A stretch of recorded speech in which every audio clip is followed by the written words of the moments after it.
అయితే Iran president Raisi మరణం ప్రపంచ దేశాలను దిగ్భ్రాంతికి గురిచేసింది. అదే సమయంలో మిడిల్ ఈస్ట్లో ఉద్రిక్తతలు మరింత జటిలంగా మారుతాయనే అనుమానాలకు తావిచ్చింది. వీటన్నిటి మధ్య ప్రపంచ దేశాల అధినేతలు రైసీ మరణానికి సంతాపం తెలిపినప్పటికీ ఆ దేశంతో అంతర్జాతీయ సంబంధాలు ఎలా ఉండబోతున్నాయనే అంశంలో సందేహాలున్నాయి. ఇక ఇరాన్ అధ్యక్షుడిగా రాబోయే నాయకుడు ఎవరా అనే ఆసక్తి కూడా పెరిగింది.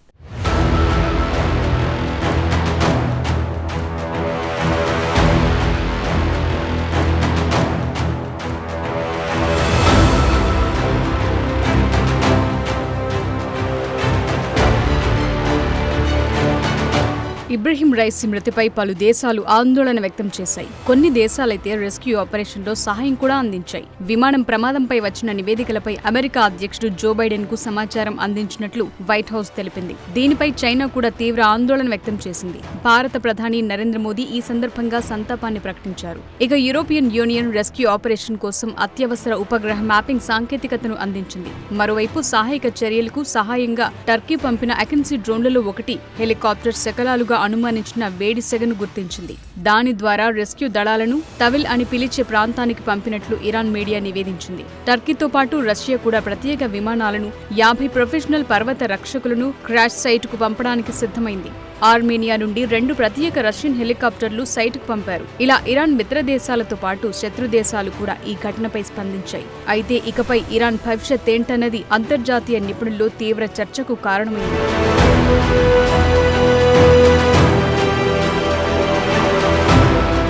కరడుగట్టిన సాంప్రదాయవాది ఖమీనీ సన్నిహితుడిగా ఉన్న రైసీ ప్రెసిడెంట్ అయిన తరువాత పరిణామాల్లో అమెరికా ఆంక్షలు నానాటికి పెరుగుతూనే వచ్చాయి. హాద్లిన్ ప్రెసిడెంట్గా పేరు పొందిన ఇబ్రహీం రైసీ చాలా కాలంగా ఇరాన్ అత్యున్నత నాయకుడు ఖమీనీకి రక్షణగా, దేశంలోని షియా మతాధికారికి వారసుడిగా ఎదిగారు. 1988లో ప్రభుత్వ వ్యతిరేక నిరసనలు చేపట్టిన ఖైదీలను సామూహికంగా ఉరితీసినందుకు అమెరికా, ఇతర యూరప్ దేశాల నుండి ఆంక్షలు ఎదురయ్యాయి. 63 ఏళ్ల రైసీ గతంలో ఇరాన్ న్యాయ వ్యవస్థను నడిపిన వ్యక్తి. ప్రపంచ శక్తులతో 2015 అణు ఒప్పందాన్ని కుదుర్చుకున్న ఇరాన్ మితవాద మతాధికారి హసన్ రౌహానీకి వ్యతిరేకంగా 2017లో అధ్యక్ష పదవికి పోటీ చేసి ఓటమి పాలైన తరువాత 2021లో రైసీ మళ్లీ ఎన్నికల్లో పోటీ చేశారు. ఆ ఎన్నికల్లో రైసీకి ప్రత్యర్థులెవరూ లేకుండా ఖమేనీ నిరోధించారు. కాగా 28.9 మిలియన్ల ఓట్లలో దాదాపు 62% ఓట్లు రైసీకి దక్కాయి. ఇస్లామిక్ రిపబ్లిక్ చరిత్రలో అతి తక్కువ ఓటింగ్ శాతం అప్పుడే నమోదైంది. లక్షలాది మంది ఇళ్లలోనే ఉండిపోయారు. చాలా మంది బ్యాలెట్లను రద్దు చేశారు. తరువాత జరిగిన విలేకరుల సమావేశంలో రైసీ ఈ వాదనలను ధిక్కరించారు. అలా రైసీ ఇరాన్కు ప్రెసిడెంట్గా గద్దెనెక్కారు.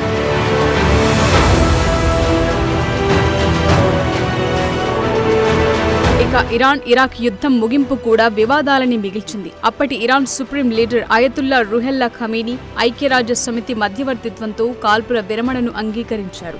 ఆ తరువాత భారీ ఆయుధాలతో ఇరాన్ ప్రతిపక్ష సమూహం ముజాహిదీన్ ఏకల్కి సభ్యులు ఇరాక్ నుండి ఇరాన్ సరిహద్దు మీదుగా సద్దాం హుసేన్ చేత ఆకస్మిక దాడి చేయించారు. అయితే ఇరాన్ వారి దాడిని మట్టుబెట్టింది. ఆ సమయంలోనే ట్రయల్స్ ప్రారంభమయ్యాయి. 1990 ఆమ్నెస్టీ ఇంటర్నేషనల్ నివేదిక ప్రకారం ముజాహిదీన్ అని అన్న ఎవరినైనా నిర్దాక్షిణ్యంగా చంపేశారు.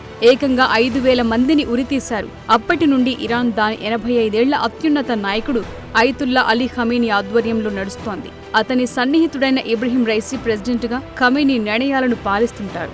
ముఖ్యంగా పశ్చిమ దేశాల చర్యను ఖండిస్తూ తీవ్రమైన వ్యతిరేకతను పెంచుకున్నారు. ఇక ఇజ్రాయెల్పై హమాస్ దాడి చేయడానికి రైసీ కూడా మద్దతిచ్చారు.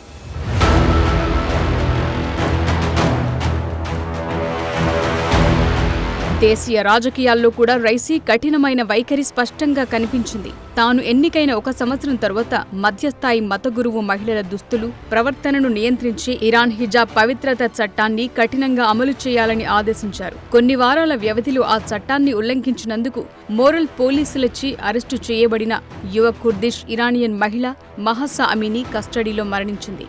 ఆ తరువాత దేశవ్యాప్తంగా జరిగిన నిరసనలతో సహా అసమ్మతిని తీవ్రంగా అణచివేశారు రైసీ. నెలల తరబడి జరిగిన ఈ అణచివేతలో 500 మందికి పైగా మరణించారు.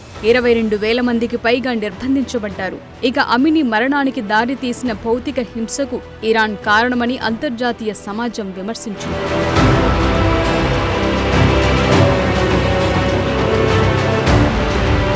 ఇక ఈ ఏడాది ఏప్రిల్లో సిరియాలోని డమాస్కస్లోని ఇరాన్ రాయబార కార్యాలయం సమూహం దగ్గర ఇజ్రాయెల్లో చేసిన దాడిలో ఇరాన్ జనరల్ చనిపోగా ఇజ్రాయెల్ దాడికి ప్రతిస్పందనగా ఆ దేశంపై 300 డ్రోన్లు క్షిపణులను కాల్చారు రైసీ. అప్పటి నుండి ఇజ్రాయెల్తో పాటు అమెరికా, యూరప్ దేశాలు ఇరాన్పై ఆంక్షలు మరింత పెంచాయి. ఇరాన్తో ఏ దేశం వ్యాపారం చేసినా ఆ దేశంపై కూడా ఆంక్షలను ఎదుర్కోవాల్సి వస్తుందని ఇటీవల అమెరికా కీలక ప్రకటన చేసింది. భారత్, ఇరాన్ మధ్య జరిగిన చాబహార్ పోర్ట్ ఒప్పందం సందర్భంగా అమెరికా ఈ సంచలన వ్యాఖ్యలు చేసింది.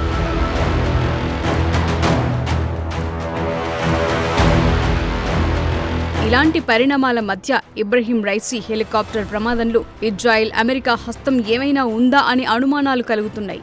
ఇజ్రాయెల్కు వ్యతిరేకంగా అణు సామర్థ్యాలను పెంచుకోవాలని రైసీ ప్రయత్నాలు అటు అమెరికాకు, ఇటు ఇజ్రాయెల్కు ఆందోళన పెంచాయి. అందులోనూ రైసీ ప్రయాణించిన హెలికాప్టర్ కూడా అమెరికాకు చెందిన బెల్ కంపెనీకి చెందిందే. అందుకే అనుమానాలు పెరిగాయి. ఇక తాజాగా రైసీ ప్రయాణంలో క్రాష్ అయిన ఇరాన్ మోడల్ హెలికాప్టర్ ప్రభుత్వ అధికారులను తీసుకెళ్లటానికి కాన్ఫిగర్ చేశారు. అది బెల్ హెలికాప్టర్ తాజా వెర్షన్ సుబారు బెల్ 412.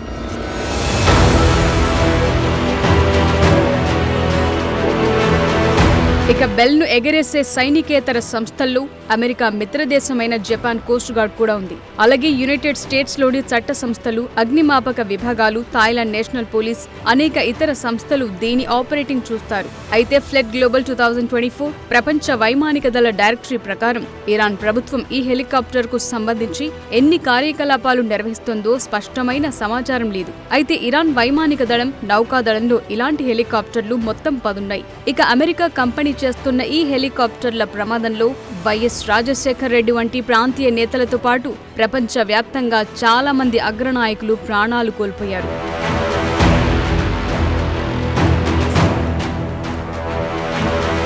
1960లో ఇరాన్లోని పవిత్ర షియా ముస్లిం నగరమైన మషాద్లో ఒక మతపరమైన కుటుంబంలో జన్మించారు ఇబ్రహీం రైసీ. 5 సంవత్సరాల వయసులోనే రైసీ తన తండ్రిని కోల్పోయాడు.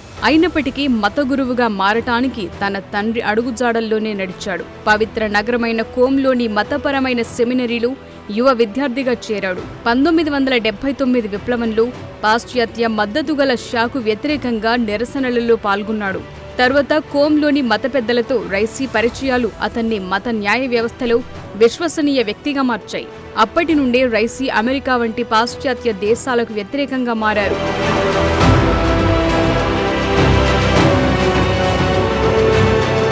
ఇకిప్పుడు రైసీ స్థానంలోకి రాబోతున్నది ఎవరా అనే ఆసక్తి అందరిలోనూ ఉంది. హెలికాప్టర్ ప్రమాదంలో ఇబ్రహీం రైసీ మరణించిన తరువాత దేశ రాజ్యాంగం ఆధారంగా ఇరాన్ మొదటి వైస్ ప్రెసిడెంట్, తాత్కాలిక అధ్యక్షుడిగా ఉంటారు. ఇప్పుడు ఆ అవకాశం 68 ఏళ్ల మొహమ్మద్ మోగ్బర్కు వచ్చింది. అధ్యక్షుడు మరణించిన 50 రోజులలోపు కొత్త అధ్యక్ష ఎన్నికలు నిర్వహించే వరకు మోగ్బర్ అధ్యక్షుడిగా ఉంటారు. అయితే మోగ్బర్ కూడా రైసీ వంటి వ్యక్తే. దేశానికి సంబంధించిన అన్ని విషయాల్లో నిర్ణయాధికారికంగా ఉన్న సుప్రీం లీడర్ అలీ ఖమేనీకి కూడా సన్నిహితుడు. అక్టోబర్లో మాస్కోను సందర్శించిన ఇరాన్ అధికారుల బృందంలో మోగ్బర్ కూడా ఉన్నారు. రష్యా సైన్యానికి ఉపరితలం నుండి ఉపరితల క్షిపణులు, మరిన్ని డ్రోన్లను సరఫరా చేయడానికి అంగీకరించారు.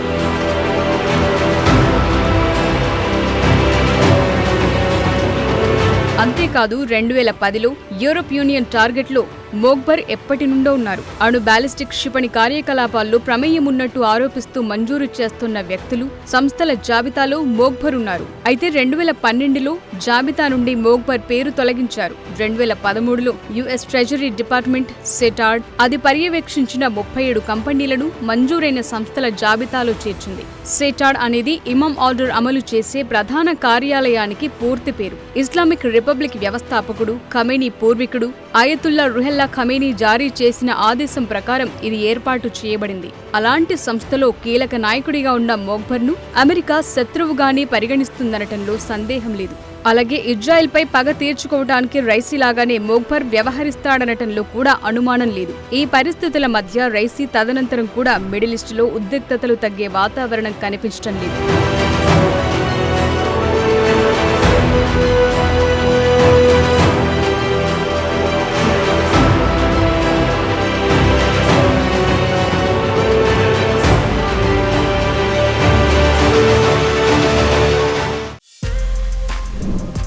For more videos like this, subscribe Big TV channel.